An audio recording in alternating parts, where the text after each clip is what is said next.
This is the classroom, so this is a safe place to be coached. So I want to tell you what I loved. I loved that they had simple definitions.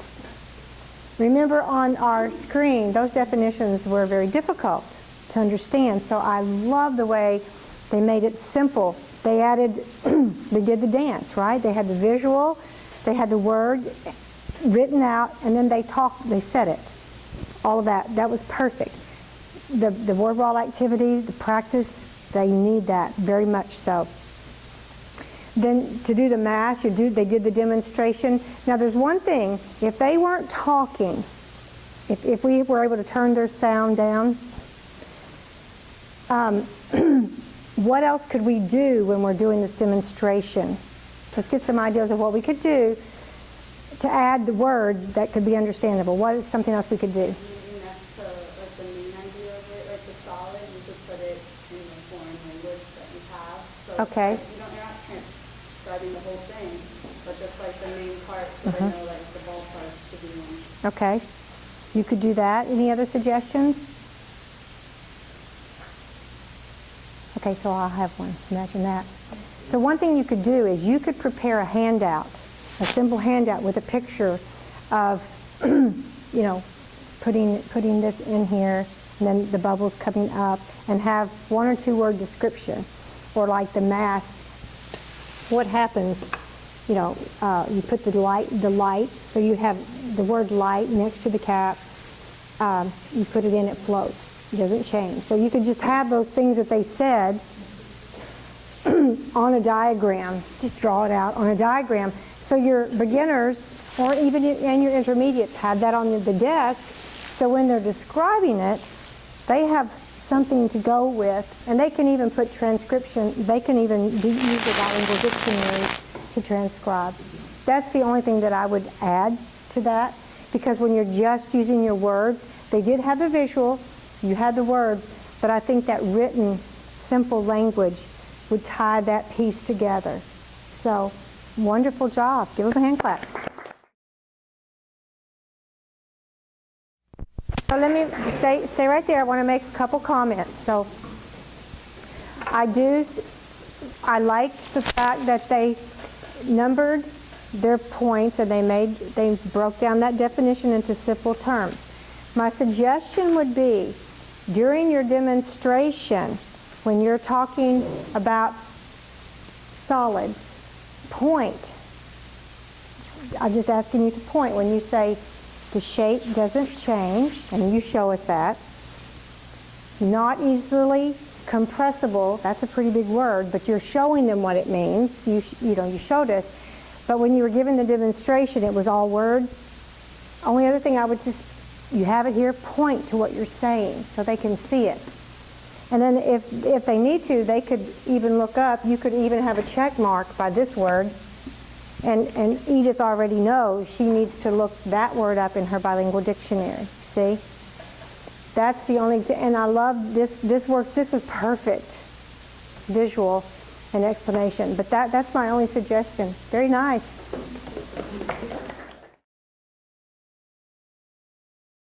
Together, what are some of the things that everybody did today that would help Edith or Giraud, the beginner?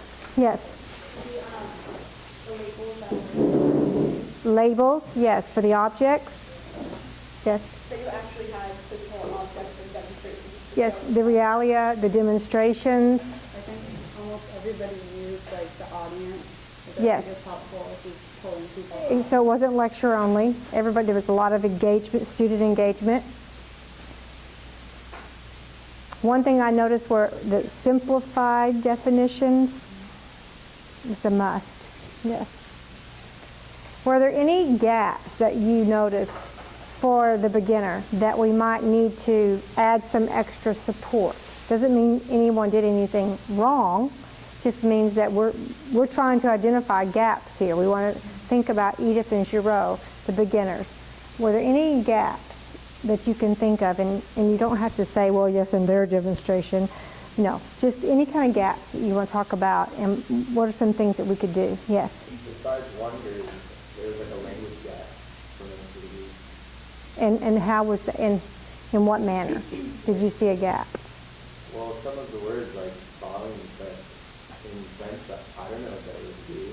Okay. It'd be nice if I was in like a French class that they'd have the English word. So remember, we want to make sure that our English learners have their bilingual dictionaries. And remember, my little trick is just to put a little check on the words that they can look up in their bilingual dictionary that will help them. So that's a good that's a good support for that. Yes. And like some of the words like matter, And yes, that's like the basic of the the words with multiple meanings, yes. And so one thing you could do there, maybe not with a whole group, but separately, if you're doing learning centers, you could pull them aside and do a little vocabulary lesson about all the different definitions of matter, because we want to increase their vocabulary. That's just one way we could do that. Yes?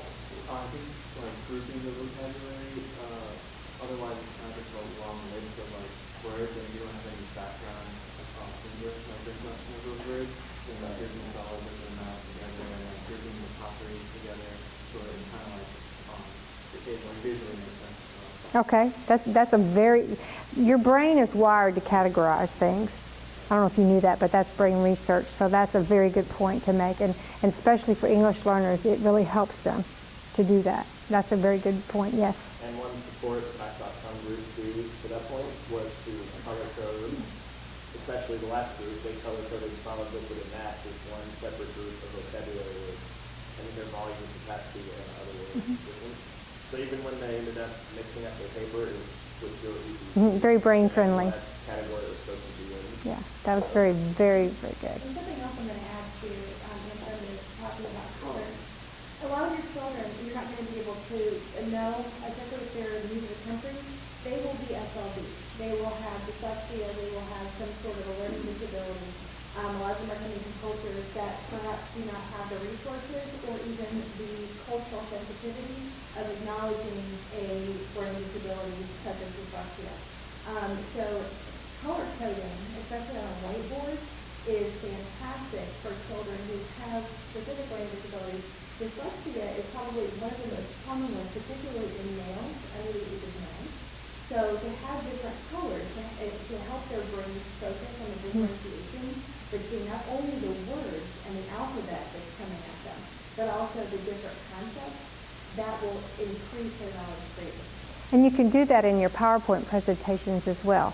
Now, the only problem that I run into is if you have students that are colorblind, which you can use bolding with that, to differentiate. That's what I have to do on my, and you can underline, yes. So you can use a different style with them, maybe a different font, something like that in your PowerPoints if you have students who are colorblind. So those are very good suggestions. Yes? Having talking points for you as a teacher so that you know what you need to say and stay on that topic. Because I know when I started to get up there and I stuttered, blanked on that topic. And one thing I always would do, and one thing I've done in other classes, is when I formulate the PowerPoint, I take the small things, put the little points up there, so I know my talking point. That's a very good point, because remember, we tend to want to explain when we're teaching with our words, and for Edith and Giraud, those explanations is just blah, blah, blah, blah, blah, blah, blah, blah, blah.